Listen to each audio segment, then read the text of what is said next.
Hi all, welcome back to LAB. Following on from my epic tale of my A-level fail, which I posted a few weeks ago, quite a lot of you have been asking about what I thought about the GDL because some of you are thinking about going forward to do it in the next few years and you wanted to know what my thoughts on it were. So I'm going to do a tailored little video today all about my GDL experience. I'm not going to go all the way back through my history. If you've watched this video, which I just mentioned, then you will know all about it, but very briefly, I managed to get really rubbish A-levels. I then went on to do a biology degree at Birmingham Uni where I graduated with a 2-1 and then decided at that point that I was going to go into law. So I studied my GDL at University of Law and then managed to secure a training contract during my GDL year, which started a couple of years later. So my GDL year was one of the toughest but best years of my entire life. I've met some of my best friends during my GDL year that have stuck with me for the last nearly 10 years. So it's definitely one of my fondest memories. I studied full-time, so that's 4 full days a week, but that doesn't include your study time and your preparation for the workshops and lectures. So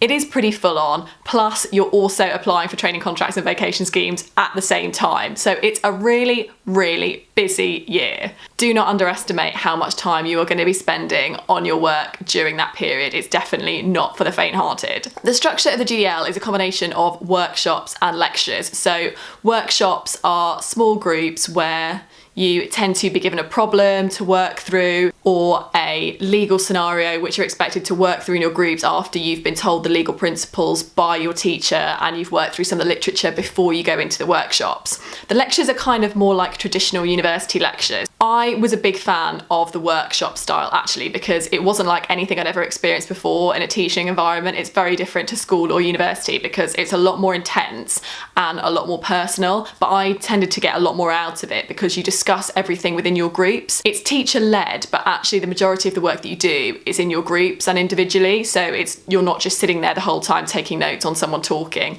which I find quite difficult to engage with. I quite often wander off and daydream and I don't hear everything that's going on. So I found the workshop environment really refreshing and I actually learned a lot more in that kind of environment. Unlike a traditional law degree, it's actually much more focused on problem solving than it is on researching and writing long essays, which suited me really well because I'm a scientist and I'm not a big fan of doing loads and loads and loads of research and writing pages and pages of essays. That's just not my thing. I much prefer working through things in a really concise way where I can just tick off everything that I'm doing, do things step by step and get to the end of it. And that's exactly what the GDL is like. Because you're obviously condensing 3 years of work into 1 year, there just isn't the time to go off and do all this research and spend all this time writing essays. So it's really focused and really to the point, and I found that so much better than I think I would have found a traditional law degree. I've said already that there is a huge amount of work to do and that shouldn't be underestimated, and here's the point where I should be telling you that you have to give up your entire life and not socialise and cut off all contacts with your friends and family and expect to live out of a book for the entire year. Did I do that? No, to be honest, I didn't. I'm sure you guys have worked out by now from my social media that I'm not a person who likes to cut fun out of their lives for any reason, including studying, which is probably why I found it so much harder to get a training contract. But anyway, here I am. So the GDL year was one of the most sociable years of all of my university years, funnily enough. So we worked really hard, but we played really hard too. And it was a really, really sociable environment and everyone was in the same boat. So we just embraced it and we went out a lot and we talked about it a lot. And like I said, I've made some of my best friends for life from the GDL. So yes, in theory, you should spend your entire time with your head in a book and not look up at the light of day. But realistically, you'll still have time to have some fun and make some really good friends. Like I said, I studied at University of Law and it was absolutely brilliant. I think my number one piece of advice on this, if you're thinking about studying the GDL, is to study in a really, really good provider. It's not necessarily that will affect your chances of getting a training contract in terms of firms having a preference as to where you've studied, but it's just the quality of the support and the opportunities available. The GDL year is such a busy year, and if you're doing the GDL, you realistically need to get a training contract in that year or you're going to be in a really sticky situation.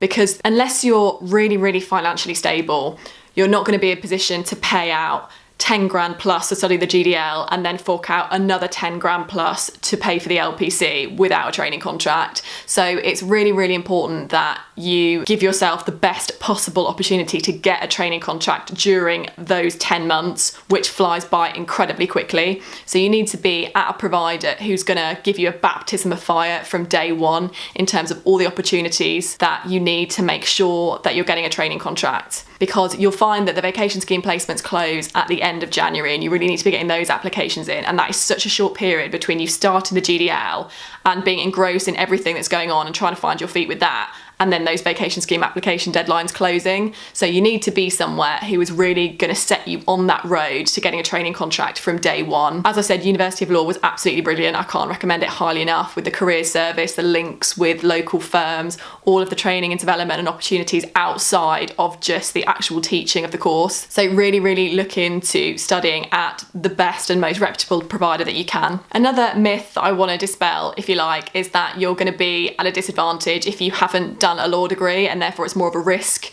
doing the GDL. That is absolute nonsense. I think particularly in this day and age where the legal landscape is opening up so much and you need so many different skills to become a lawyer, then having another skill set other than just law is really, really attractive to law firms. So please don't be put off into thinking that it's not worth paying the money to do the GDL because you're at a disadvantage to start with. You're absolutely not. I'm living proof of that. But that was back in 2010 that I was studying, and now even more so the law is looking for people from more diverse backgrounds, particularly if you've got a background in IT or computer science or sciences or maths or anything really. There are so many facets to law that there will always be transferable skills that you can pull from your first degree through into a career in law. So just dispel those thoughts out of your mind immediately. Another thing you might be wondering is whether the fact that the SQE coming in should change your opinion on whether you should do the GDL or not. This is a good question, and to be honest, so little is known about the SQE at the moment that it's a really hard one to answer. But one thing that I will say is the SQE is coming in at the earliest in 2024.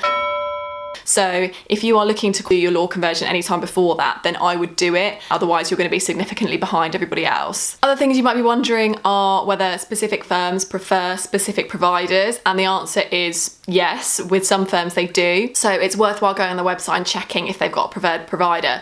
But normally that is a situation that arises once you've secured a training contract and they then decide which provider they would prefer you to study at and pay for you. Normally, if you've already done your GDL, it doesn't really matter where you've done it. So the most important thing is that you do it at the best place for you and the place where you think you're going to get the best grades realistically and get the best experience, because your grades that you get in your GDL do matter as much as your university grades. So it's important that you try and give yourself the best chance of doing as well as you possibly can during that period. Okay, those are all the questions I've been specifically asked about my GDL experience, but I'm more than happy to answer more questions that you might have. So either drop me a comment down here under the video and I'll respond to it, or pop me a question on LinkedIn and I'll try and get back to you as soon as I can. Okay, hopefully that's been helpful to you and it hasn't put you off studying the GDL too much. Hopefully I'm an example that you can work hard and play hard and survive the GDL and come out the other side in a positive way. Take care guys, and I will see you at the same time next week.